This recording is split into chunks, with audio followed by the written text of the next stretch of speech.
Hello, everyone, and welcome back to the Father-Son Packers podcast, your source for Packers news, notes, and analysis. My name is Tommy, and I'm one of your hosts, and I'm joined, as always, by my co-host, my dad, Matt. Dad, how you doing?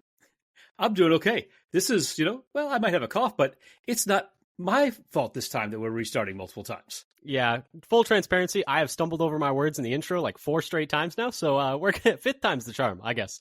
But anyway, Dad, we are here today to preview the Packers Sunday matchup against the Colts home opener in Lambeau, so we're going to be giving you all the information you need for that game today. Full deep dive into, offense, defense, everything we can figure out to talk about. Before we get into any of that, though, just wanted to pitch a couple of things. If you like what you hear here today, come give us a follow on Twitter at FatherSonPacker. We tweet out whenever we have new episodes out. Roster moves, injury reports, content from other Packers content creators that we enjoy. One-stop shopping for everything Titletown, stats that we find when we're doing research for these episodes. Once again, that's at FatherSonPacker. And then subscribe on your podcast platform of choice. That's Apple, Spotify, Google Podcasts. We're even trying to figure out YouTube right now. It's still not working. We're trying to work out with our distributor. Apologies. Thank you for your patience.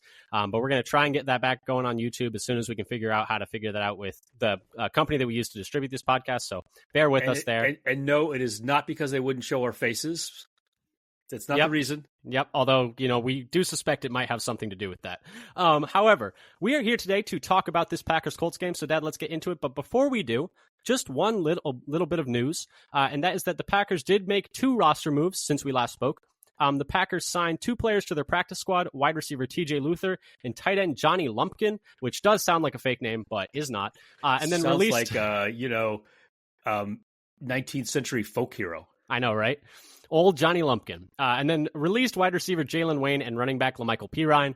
So a couple moves there. But, Dad, let's get to the game. Anything else you wanted to touch on with either of those moves? I think it's maybe... There's the roster move they didn't make, which was to put Love on IR. That is true. That is a big time move in terms of, they are hoping at least that he's not going to be out 4 weeks. It definitely leaves the window open, which we'll be talking about open windows in this next injury report.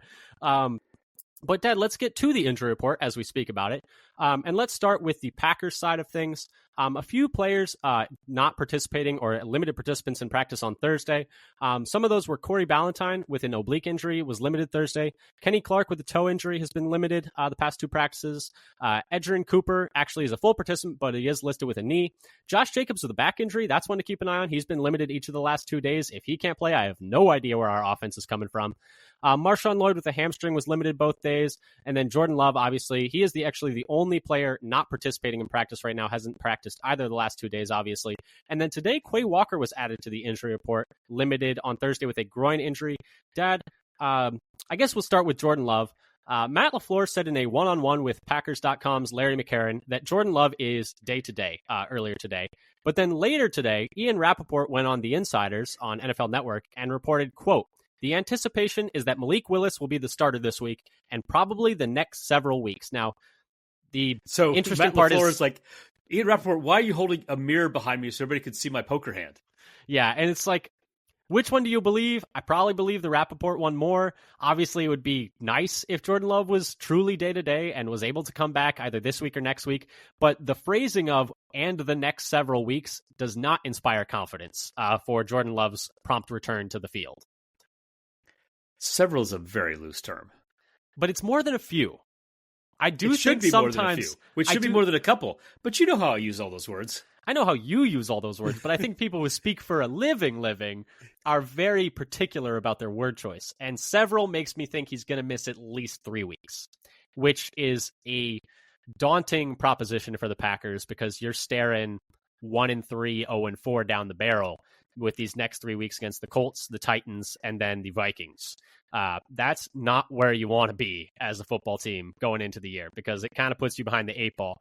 But we'll just be keeping you updated on anything Jordan Love injury report wise. Hopefully it is closer to day and he misses 1 to 2 weeks. But based on that Rappaport report, I'm thinking it's 3, maybe even 4, which would really stink for Green Bay. In terms of other news on the injury report for the Packers, the Josh Jacobs one is, not great if he can't go. And then the Quay Walker season. I guess so. And then hopefully Marshawn Lloyd is ready to go after being inactive last week, I guess. Hopefully. Yeah. And regardless, hopefully. Yeah, regardless, hopefully. Fair enough. And then Quay Walker, a late addition to the injury report on a Thursday is never great. So we'll see if he practices tomorrow. But if he doesn't, who do you think's wearing the green dots? Probably McDuffie, right? Probably McDuffie. Almost certainly. Well, it could be McKinney. Yeah, it could be McKinney, but teams rarely have the safeties do it. I feel like it's almost always the linebackers. Packers have done it before, but under different coordinators, so who knows what Hafley would do. Yeah. He does have the advantage of, like, McDuffie was already familiar with the system. But I think the Packers had, like, Amos have the green dot before. Did they? Have they? Not that I can remember, but I could sure, just be misremembering. But I mean, it's one of those things that's tough to just pick one game out and recall it exactly.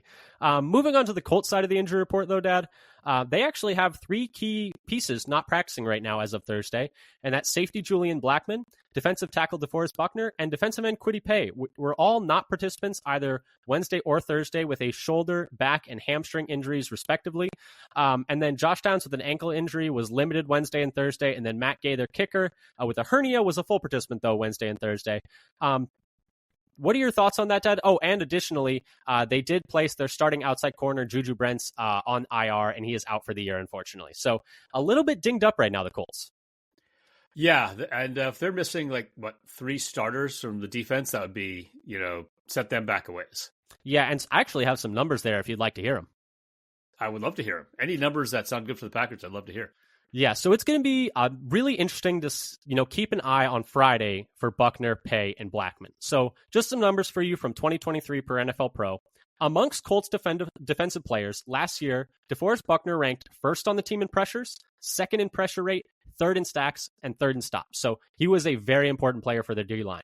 Kwity Paye, amongst Colts players, was third in pressures, third in pressure rate, and second in sacks. So that's 2 very key pieces of their defensive line. And keep in mind, thirdly, they're already missing Samson Ebikam, one of their edge rushers. He's out for the year, unfortunately. He got injured in the preseason. And he had the most sacks, second most pressures, and highest pressure rate for them last year. So pretty much their 1, 2, and 3 defensive linemen are all in danger of missing this game. And then Julian Blackmon is a nice safety who led the team in interceptions last year. Now, in terms of that defensive line, they do have first-round pick Latu coming in to maybe pick up some of that slack. But if Buckner and Paye can't go with Ebikam already out, that D-line is, looking a little bit thin there. Yeah, the one I'm going to be keeping my eye on the most is Buckner, because that, in terms of the middle of our offensive line and our ability to run the ball, that's something I definitely will be watching. I mean, we're familiar with Buckner. We watched him, terrorize us a bit in San Francisco for many years. He's a very good player. He's a star player. He had 2 sacks just last week. Let's hopefully not this week. I know, right? He's just going to have an average of 1, which is fine for an interior defensive lineman after 2 weeks.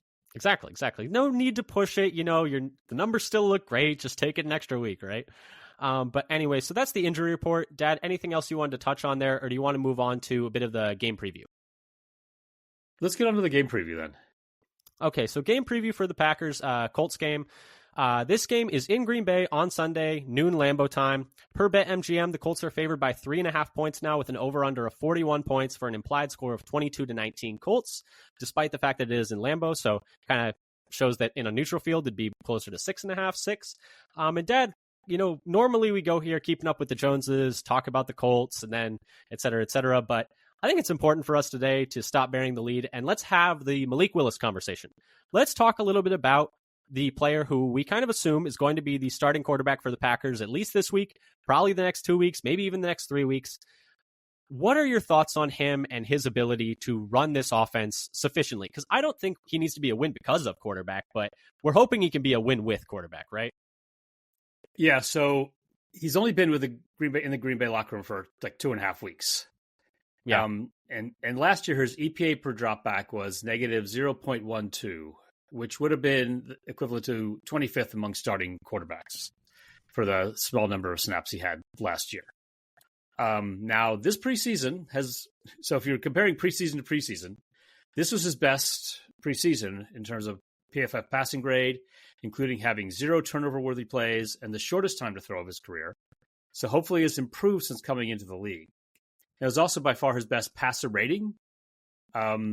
But his career passer rating in the regular season, which is really kind of a handful of snaps last year and a couple of games as a rookie, those were pretty rough. With a passer rating of only 48.7. Yeah, it's really going to be, can he do enough for everything else to, he doesn't need, hopefully, and this is going to be a really, mostly I would say, test for Matt LaFleur to be like, what can you get out of a quarterback who has not really succeeded elsewhere? 2.5 weeks in the system. I mean, I'm not envying him of this job, and I don't think it's like if he goes out there and doesn't play well, I don't think anyone should be like, wow, Matt LaFleur didn't have Malik Willis ready to play. I mean, this is not an enviable situation for anyone involved. And it's not an enviable situation for Malik Willis either, because the idea with this trade was it was going to be a developmental, kind of reclamation project. Yeah, exactly. And I did feel like they should have also added a developmental guy and a guy who was ready, which they haven't done yet. But the question is, can he complete enough passes to keep the Colts defense honest? Yeah. And the other thing is, when you talk about, when we had Love have to come in kind of an emergency, and they didn't adjust. They didn't have a good game plan. And Matt LaFleur said he didn't have a good game plan. That's a really good point in 2021 against the Chiefs. They admittedly were like, we weren't ready for the pressure. We didn't know, et cetera, et cetera. And you're not going against Steve Spagnuolo. You're going against Gus Bradley, which is not as aggressive of a defensive coordinator, but it's still going to be tough. In terms of my thoughts on Malik Willis, just to add some things, he's only started 3 career games, which were all his rookie year in 2022. And like you said, it was his best preseason this year. There's totally room for the fact that he has drastically improved in the last 2 years. But just looking at those 3 starts, Titans went 1-2. He averaged just 78 passing yards and 32 rushing yards a game. So barely 100 yards of total offense from him. A completion percentage of 51%. He had no passing touchdowns, 1 rushing touchdown, and 3 picks, and averaged about 3 sacks a game. Talking about his snaps last year, it was a very limited sample size. Really only 1 game where he played, even 18 snaps just last year. He did go, if you look at the box score, 4 or 5 for 74 yards and ran 3 times for 17 yards. Watching back those snaps, though, 48 of those 74 yards were on a screen, where the running back did pretty much everything. And he was sacked 4 times in 18 snaps, which is a really, really tough rate. And actually should have been 5 times, but he got, 1 taken off the board for holding. So it should have been 5 times in 19 snaps. That is not tenable. You cannot be getting snapped 1 in every 3 snaps, 1 in every 4 snaps.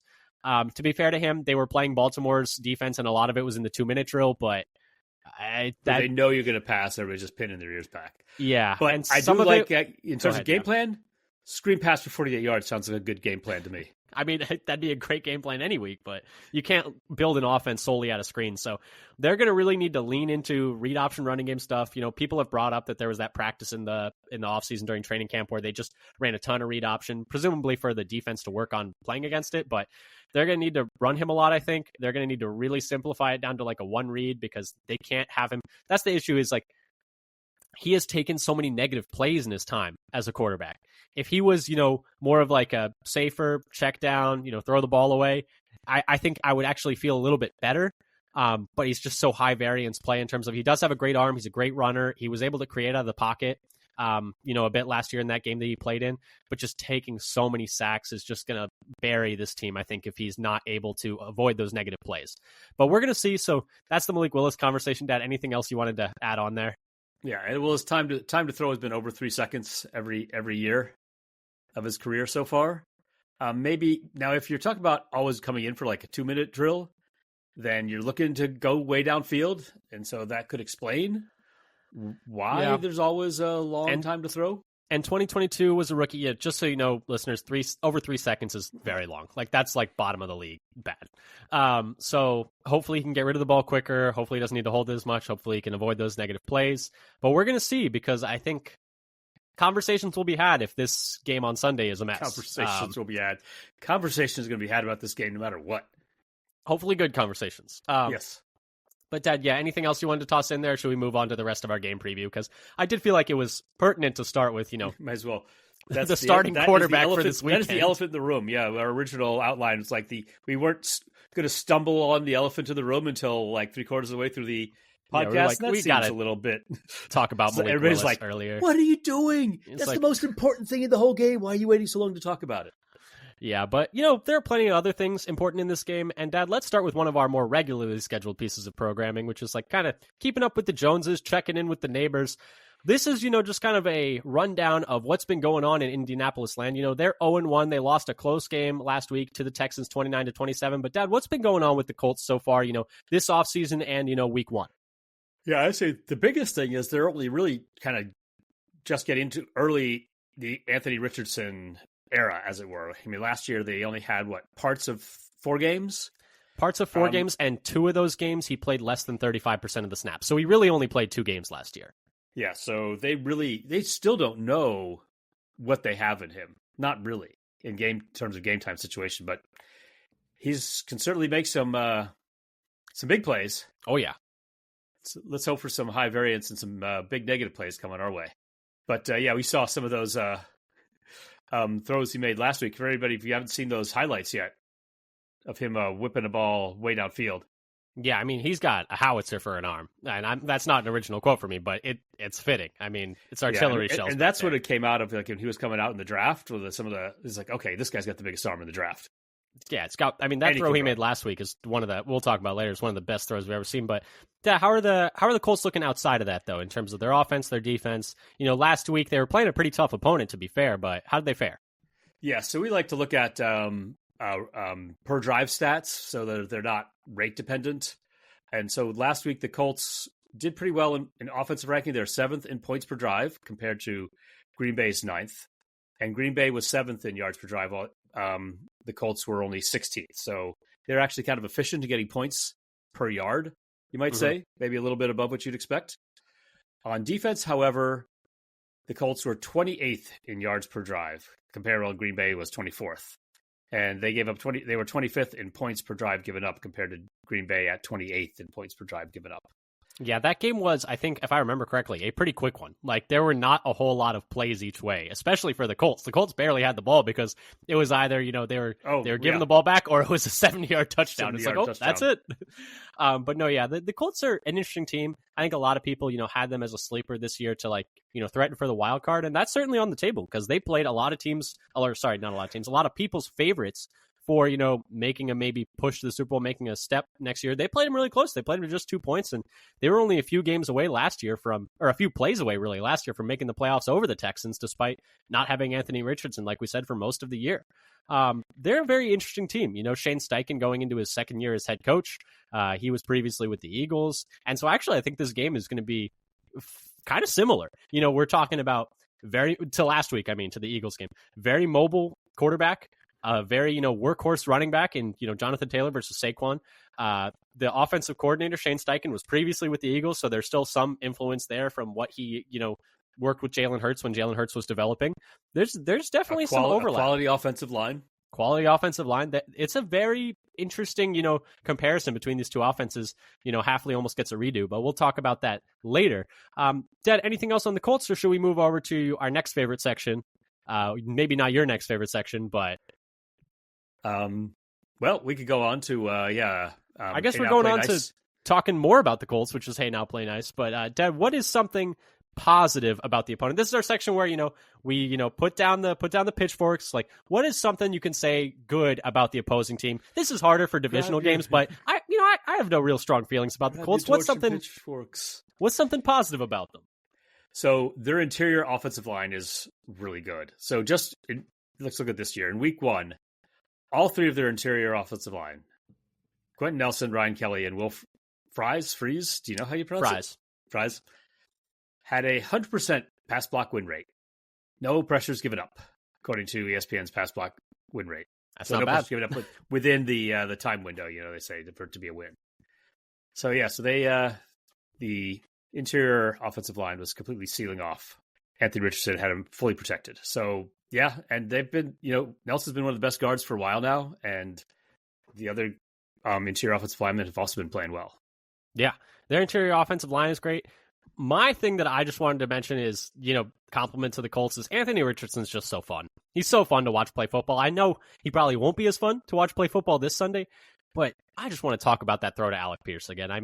He's falling over on he slips at the top of his drop, is falling over with a person in his face, and threw it 65.3 yards in the air, which per Ben Solak is the 3rd longest throw in the league since 2016. And he didn't even have a base set, and it's on the money, at the goal line from like the 40-yard line. That throw was insane. It was like, I saw that and I jumped off my seat. That was the first, like, I think someone else said this, I might be taking it from them, but that was the first play of the season where it was like, jump off the couch. Like, wow, what a play. And I mean, he's just so fun to watch, physically, his running ability, how just massive he is, just running through guys, running past people, just heaving the ball downfield. He's a fun player to watch. And that's, I think, the most fun thing about the Colts, in my opinion. Moving on to our next section, though, Dad, what are some things that you're nervous about for this matchup besides how Malik Willis might look? What are some things that you are looking at like, ooh, that might be a tough matchup for Green Bay specifically? What are you nervous about in this one? So the Colts run game, though, in week 1, it seemed like that was mostly driven. They were 5th in success rate against the Texans, although they were 12th in rushing EPA per play. So better run it down to down and then giving big plays in the running game. But it seems like that was mostly driven by Anthony Richardson rather than Jonathan Taylor. Mm-hmm. So Richardson was 4th among QBs in week 1 in yards after contact per carry at 5.17. Though I was surprised that last year he wasn't actually that good at it. He was 37th among QBs, though, I don't know. Super small sample size. Small sample size, right. Now, Jonathan Taylor handled all of the running back carries, and maybe I can't remember if they were the only team that had only one running back do all the running back carries. It's possible. Good question. I may have heard somebody say that in a podcast, which in my ability to actually cite that is non-existent, seeing as I don't even know if I am citing something or if I have completely pulled it out of nowhere. Well, anytime you can reference numbers that are vaguely sourced, you just have to do it. Either way, he got almost all of the carries for their team. He's their only running back. Essentially, he had all the running back carries. There's his runs and Jonathan Taylor's runs. Jonathan Taylor's runs and Anthony Richardson's runs. But he only had 3.0 yards per carry, which was 51st in the league in week 1. And 1.81 yards after contact per carry, which was 62nd of 73 running backs in week 1. Now, that was last week. This is this week. We'll see. Yeah, but it does make me nervous because he's had been a very successful running back in the league before. Yeah, and it's a tough matchup. He's a bruiser. He's going to be the bell cow for that team. He's a bruiser and he's fast. Yeah, remember his fast 40 for his times, size, 4.39 or something. No, it was something ridiculous. It wasn't just fast for his size. That's true. It was just plain fast. It was just plain fast. The thing that I'm nervous about is their interior defensive line versus our interior offensive line. Very similar to what I was kind of nervous about last week with the Eagles. So once again, a bit of a similarity. Obviously, all of this changes if Buckner and Pay miss this game. But if they do, the Packers struggled with Jalen Carter last week. And looking at the pass game, like we mentioned earlier, Buckner had 2 sacks and 3 pressures last week per PFF. And then so that's in the pass game. I'm a little worried about that. Myers didn't have a great game. The right guard rotation still going on. Elton looked good last week, though, so that's good. And then in the run game, in terms of running it up the middle for the Packers last week, trying to run to either A-gap, so either side of the center, between the center and the left guard or center and the right guard, Packers were 3 carries for -2 yards per PFF. So I'm a little worried about the interior offense, our interior offensive line versus their interior defensive line, both against the pass, looking at how good a pass rusher Buckner is, and against the run, given the fact that we didn't run up the middle very well last week. So that's kind of what I'm nervous about. I'm also a little bit nervous about big plays. Last week, Richardson had 24 dropbacks. He was sacked twice and scrambled 3 times. But on 19 attempts where he actually threw the ball, he had 212 yards. But 171 of those yards came on 3 plays, which is crazy. 81% of his yards came on 3 plays: a 60-yard bomb, a 54-yard bomb, and a 57-yard bomb. And 2 of those were. This is how you get a great EPA per play, but not such great success rate. Exactly. Just no risk it, no biscuit, heave it downfield. 2 of them were actual full-on heaves, like both to Alec Pierce. And then one was he hit Doolin on a deep crosser and Doolin took it the rest of the way, but it was still a pretty big-time throw. And meanwhile, the Packers ran either cover 1, cover 3, or cover 0 on 60% of plays. That's per NFL Insights on Twitter. Which does leave them a bit susceptible to big plays. It helps them defend against the run by getting another body down, but it does leave them susceptible to big plays. And they just allowed 4 explosive pass plays last week, which are gains of 20 yards or more, including a 67-yard touchdown to A.J. Brown that turned the game. So I'm nervous about, Richardson's ability to get big plays in the passing game against what, we kind of gave up some big plays in the passing game last week. I'm a little bit worried about that. Dad, what are your thoughts on either of those two? Either our interior offensive line versus their defensive line, or the big play stuff? Well, that's the question, but whether we can get any push at all, with our interior offensive line, where we are arguably weakest. Will this be more of a Jordan Morgan game than a Sean Ryan game? Are we going to start seeing those snap counts start to swing a little bit in Morgan's favor? What are your thoughts? Have you seen, I think Andy Herman, or it was either Andy Herman or Zach Jacobson tweeted this, that their thoughts was, what if you did, hypothetically, Rasheed Walker, Sean Ryan, Elton Jenkins, Jordan Morgan, Zach Tom? Do you think that might actually be their best five? It's still very early in the year, tough matchup week 1, but what are your thoughts on that perhaps being the best five? Well, I think we were pushing that in the summer. That's true. That is true. We were already on board that train to have, once they started putting Ryan in at center in some of the training camp and preseason games, this might be the best he's ever looked. Although, actually, I don't think I can take credit for that because I was a Sean Ryan doubter almost all of the summer. So, actually, I don't think I was ever on board with that. I think that was more of a you idea. I'm not going to take credit for that. I don't think I can do that in good faith and good conscience. But, so that Ryan was looking a little better. Yeah, but I had this idea of that may be the future. Yeah, Myers... that might be where they're thinking about going next year. Yeah, Myers is a free agent next year. He's just so up and down. If he could ever find consistency, he'd be such a good player because his movement skills at his size are really special, but he'll blow a block and a key, like that 2-point conversion, which is going around the internet. I mean, he just completely whiffs and it completely blows up the play. And it's really tough. And that happens every once in a while. Yeah, he just whiffs. He whiffs like once or twice a game. And it's just like, it completely blows up the play, completely blows up the drive. It's like, we're cooked. And it's just, you can't live like that, but hopefully he can improve throughout the year. And he's also, been up and down from game to game as well. He'll have good games and then really bad games. And he has not been able to put it together. And I don't know if those are those bad games because he has one or two egregious plays where he just completely misses. Yeah. And it's tough when your center is, just not super reliable game to game or even play to play. But anyway, Dad, so that was our, things we're nervous about, but it's not all dark clouds. It's not all rainstorms. It's not all, showers. Let's talk a little bit about, because, there is a chance, Packers can be competitive in this game. I think, if they can run the ball, they can, play some defense, they can exploit some Colts weaknesses. I think there's a chance there. But Dad, let's talk about some of those Colts weaknesses and things that we think the Packers specifically can exploit. What are you looking at on the other side of the ball for Indianapolis where, you think the Packers can, poke at, prod at, maybe find an opening?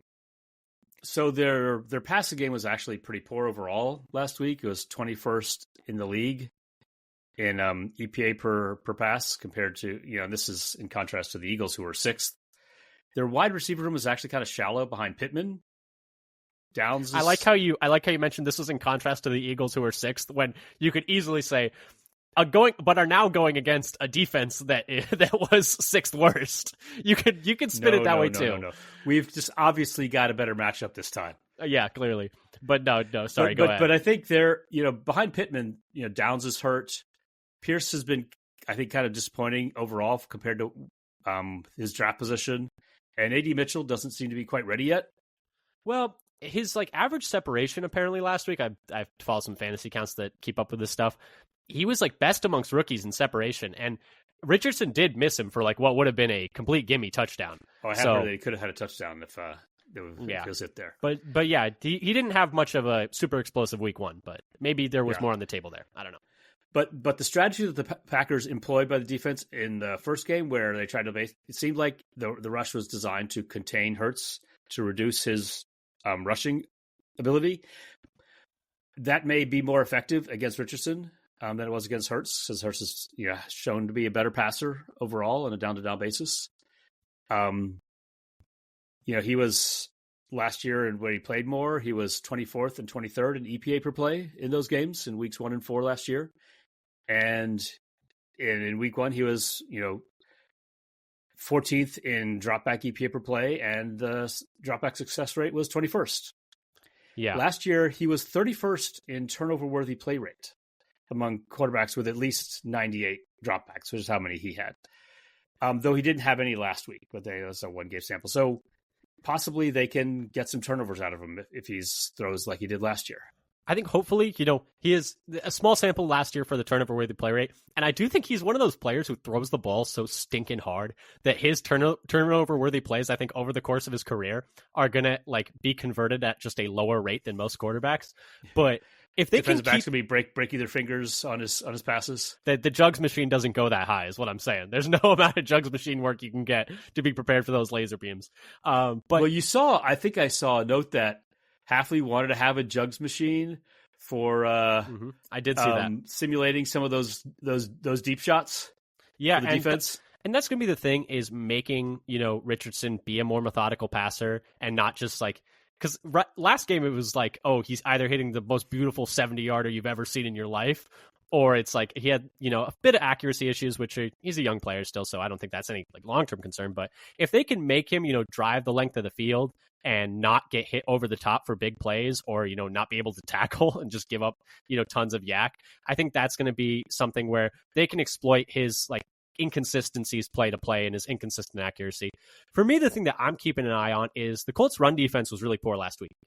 They were 10th worst in EPA per carry allowed and 8th worst in rushing success rate, specifically, and those are per NFL Pro, specifically running outside, though. Running outside, they had a really hard time keeping up with what the Texans were doing. Any run outside the guard last week, the Texans averaged over 5.6 yards a carry. So anytime they were going, B gap or wider, they were just, getting pretty much whatever they wanted out there. So that's something I think they can exploit. And then also the Colts outside corner room is really thin. Their nickel, Kenny Moore, is really good. He's pretty established as a good player. But at outside corner with Brent's out, like we mentioned, he's out for the season, unfortunately. They have Jalen Jones starting on their depth chart, who's a second-year player who just last week allowed 6 catches on 9 targets for 85 yards and also had a defensive holding penalty. And then their other starter is Dallas Flowers, who's a third-year player who's only played in 8 career games and has only played 4 games each of the last 2 years. So he's not very experienced out there. So that outside corner room is thin and possibly somewhere they can attack. But those are the 2 weaknesses I'm keeping my eye on, Dad. Any thoughts on either of those? Yeah, the fact that there's a kind of visible path for the run game to take advantage of the Colts defense is nice to see, because I think that's what we're going to want to do. I also, would like to see some, though maybe we can talk about that in the hopes about how Willis will run the ball and maybe some quarterback options, we'll see. Yeah, let's move on to, since you're already kind of teasing it, let's move on to what we hope the Packers will do, which is ways that we kind of think the Packers might be able to attack, and we hope that they, take this approach in game. Dad, what did you have for what you hope the Packers do, plan wise? Where you hope they attack? What are you thinking? Yeah, so what I was saying already is about designed runs for Willis, because he has shown in some of those preseason clips the ability to get around the edge as a runner. And so I think that's something that he could do to try to keep the defense honest and maybe open up some other plays. And other than that, I want to see, and part of this is making a game plan that fits Willis's skills as opposed to what they did for Love a couple years ago. Yeah. But using some easy manufactured touches to get something out of the passing game on yards after the catch. So last week, Jaden Reed had 5.3 yards of separation per pass, according to pro.nfl.com. And that was the 4th best amongst all wide receivers in week 1. The top 20 is generally filled with, running backs and tight ends if you put all skill positions together, because, with those screens and all else, the defenders are not that close at the beginning. So wide open receivers will hopefully be a good recipe to get some easy completions for Willis. Yeah, they're going to need to scheme also up some yards after catch, like we saw for Reed, like we saw for Tucker Kraft. I think that's going to be something we need to lean on in this game. Yeah, it's going to have to be a heavily schemed up offense. It's going to have to incorporate a lot of QB run. I think they're going to have to take the Colts by surprise a little bit, but hopefully they can do that. And the thing I'm hoping they do is just run the ball. Just run the absolute piss out of the ball. I'm talking 20 to 25 carries for Jacobs, probably 5 to 10 for Emmanuel Wilson, and then probably 5 to 10 for Malik Willis. I hope that they don't need to, if they get in a negative game script where they need to keep up with the Colts, I think that's just asking for trouble. They need to try and shrink the length of this game, just run the ball, minimum amount of possessions, and just try and steal one. And then the other thing I hope they do is strike a better balance this week between trying to stop the quarterback run and getting pressure. Last week they did do a really good job of limiting Hurts's rushing. 13 carries for just 33 yards. That's awesome. You'll take that anytime. But they couldn't get to the passer. As we talked about, they didn't pressure him enough, and when they did, it was 2.89 seconds to pressure. Would have been 31st in the league last year. You just can't let a quarterback pat the ball back there like that forever. And Hafley did say today that part of that, and I think LaFleur did as well, part of that was, they didn't want to let him out of the pocket. They were trying to, maintain rush lane integrity. But you got to get back there faster than that. And I hope they can find a better balance there, because if Richardson's just able to hold the ball back there, I mean, someone's going to get open 70 yards downfield, and he's just going to heave that thing eventually. And I don't want to live in a world where he's, throwing up 50-50 balls, that you never know what could happen in a game like that. Yeah, and I think they were trying to, they have this idea of containment by collapsing the pocket, but they weren't able to get any collapse. They really have to kind of try to run around the offensive lineman in a more effective way than they did against the Eagles. Exactly. But yeah, those are blitzing. Last time they blitzed so little.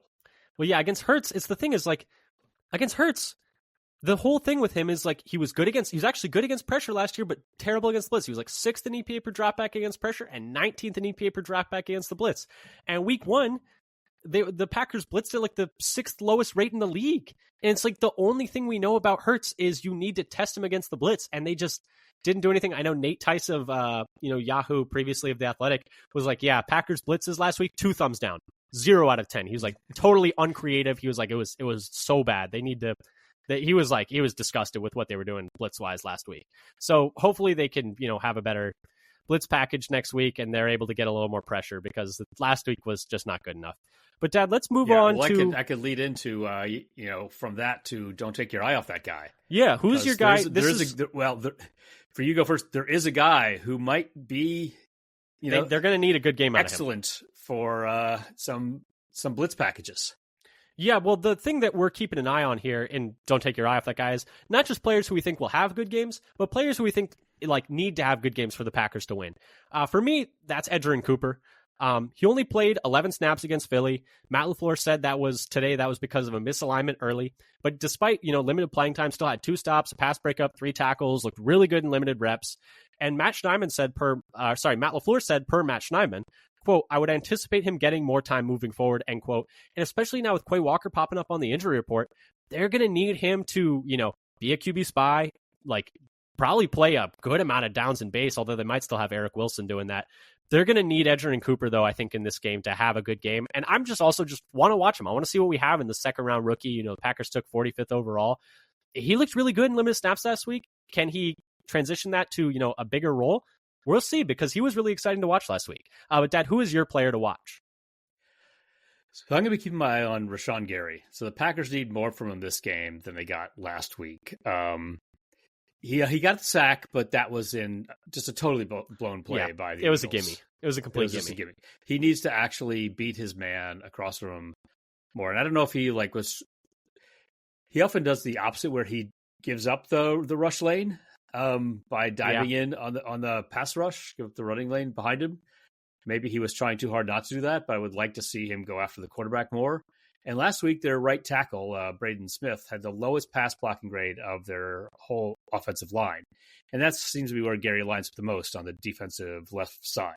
Yeah, and I think I'm kind of willing to give a little accident forgiveness. Maybe the turf was so bad they couldn't get any kind of get off. I think the turf had a lot of issues where you couldn't get traction, you couldn't get push, because you try to push against somebody and your cleats just give way. And I think that also affected some of Love's throws that he got sort of dinged for, the off-target throws. His foot slipped just as he's getting ready to throw it. Yeah, exactly. I think that turf actually caused a lot of performance problems across the offense and defense, I think. Hopefully, because we're going to see this week, we're kind of giving a little bit of a redo. But Dad, wrapping things up here, let's move over to overtime. What have we not gotten to talk about yet that you wanted to touch on before we, end things here? Yeah, so one of the things I had was DeForest Buckner, just kind of keep an eye on whether he's going, though we mentioned that already. Without him, greatly diminish the strength of their run defense and inside pressure. But the other thing is, will the tight end snap count be more even this week? I think Stanovich said today, or yesterday in a presser today. that the intention was for the snap count not to be quite so lopsided. So I'm fine. We'll I'm fine if it is. I'm fine if it is Kraft lopsided. good? Kraft is better. Kraft is just better than Musgrave. Musgrave's a good player. He's useful, but he's not as good of an all-around player as Kraft. And if they're just going to be even for the sake of being even, just give more Kraft. He's a better player right now. I think what's hurting Musgrave more than anything is Jaden Reed. Yeah. Also, yes, because they like playing him in the slot, and so that's three receiver sets. They'd rather have Jaden Reed on the field than Musgrave. So they'd rather go with as well. They should one tight end. Yeah, as well they should, right? Like maybe they can work out something where Jaden Reed plays some more snaps outside because he was able to do that at Michigan State, and I think there's no reason he shouldn't be able to do that at the NFL level. And then maybe you can get more Musgrave. But if the choice is Reed or Musgrave on the field on any kind of passing play, I don't see why you wouldn't go Reed. It's just not even a conversation in my mind. And Kraft is, just a better player than Musgrave right now. Just full out, he's a better blocker. I think he's a better receiver even too. Yeah, and the ability to have yards after catch instead of losing your balance as a tight end. It's an important skill for a tight end. It's an important skill. Biggest skills. So here's the thought: will the Packers go for more like wide receiver carries or jet sweeps or other? I think they're going to have to pull out. I think they're going to have to pull out a lot of gimmicks in this game. I think they're going to have to pull out a lot of zone read, a lot of end arounds, some touch passes. A lot of it's probably going to go Jaden Reed. And the trick is to not let it get stale, where it's like, okay, we obviously know what you're doing anytime Reed's going in motion, but with corners who are not very experienced, maybe just try and run it out them to the outside and make them make a tackle.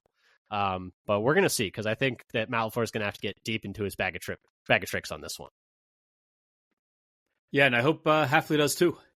Yeah, speaking of which, my overtime things I haven't gotten a chance to discuss yet is Jeff Hafley. You're getting kind of a redo this week. Packers gave up 400 yards of offense and 34 points and could not get off the field last week. We're giving you a redo. We're going to, if this week goes well, we can throw out last week. But it was not a good enough week one. He even said as much, that they were not, it wasn't good enough from the players to the coaches to the staff, everyone, it just was not the kind of performance they wanted to put out there. Missed tackles, he thought they could have had even more turnovers past the 3, which they definitely could have. But yeah, so Jeff Hafley, keep my eye on you, giving you a redo this week, but it's got to be better than it was last week. And then the other one is Kenny Clark. Speaking of has to be better this week. I know he's on the injury report right now, but it was just not the Kenny Clark we're used to seeing last week. He was getting blown up by double teams. He's getting pushed off the ball. He was just not impactful. He was honestly kind of a negative out there at times. He did have 4 pressures, but just didn't feel his impact at all last week. Yeah, we were hoping to get some serious pressure in the middle against the He was my player to watch last week because Cam Jurgens was, first game at center and Mekhi Becton first game at right guard. You're playing against 2 guys who have never played those positions before. Yes, we were hoping to get some inside pressure, and it just didn't materialize. Not at all. Not at all. And I think I'm curious to see if we see, because, last week I think it was Kenny most snaps, and then I think it was Slayton, and then Wyatt, and then Brooks. I wonder if we see more Wyatt this week, maybe. I would like to. I want to see what happens there, because I just don't think... We'll see. Yeah, I want to get some disruption in the backfield. Hot take. Up the middle. Hot take right there. Hot take, but yeah. They need to get disruption because they can't let him pat the ball back there like they let Jalen Hurts pat the ball back there. But, Dad, should we go to the bottom line, start wrapping things up here? Yeah. Okay, bottom line, Dad. The Colts win if blank. Malik Willis can't protect the ball. If he's turning the ball over, if he's turning the ball over, taking lots of sacks, which, he did the last time he was a starter. Hopefully he's grown. I almost did just like if Malik Willis has not improved since the last 2 years. But mine was just if they can stop the run game for the Packers, if the Colts can stop the run game, they're going to win this game. Because I think the Packers are going to have to dominate on the ground if they want a chance to, keep up points-wise. All right, Dad, flip-flop. Packers win if blank. So what I have is if they run the ball like they did in the last 3 quarters last week, on first and this is on first and second downs. In the first quarter, they were third to last in rush EPA per play. But in the last 3 quarters, they were the best team in the league in week 1 in EPA per play. So they need to run the ball like they did. So on early downs, run the ball, get favorable down and distance, I think if they can do that, they'll be able to move the ball enough to put some points on the board, and limit opportunities for the Colts. Yeah, that's going to be big time. I have the Packers win if they can limit explosive plays from Richardson. I think, we can win a low-scoring game that way if we can run the ball and limit the big explosive plays for the Colts. Dad, final thing here, score prediction, what do you got? I have it as a low-scoring game that the Packers win 13-10. Okay, I've got Colts 21-13. They got to show me something first. They got to show me something with Malik Willis first, because, can't just with no evidence be like, yeah, you can definitely go out there and do it. So we'll see. We both have the Packers scoring the same number of points. Yes, that's true. 13. Hopefully it'll be enough. Hopefully the defense can step up. I'm just having more faith in the defense than you are. Hopefully they can bounce back this week. Same faith in the offense. Yeah.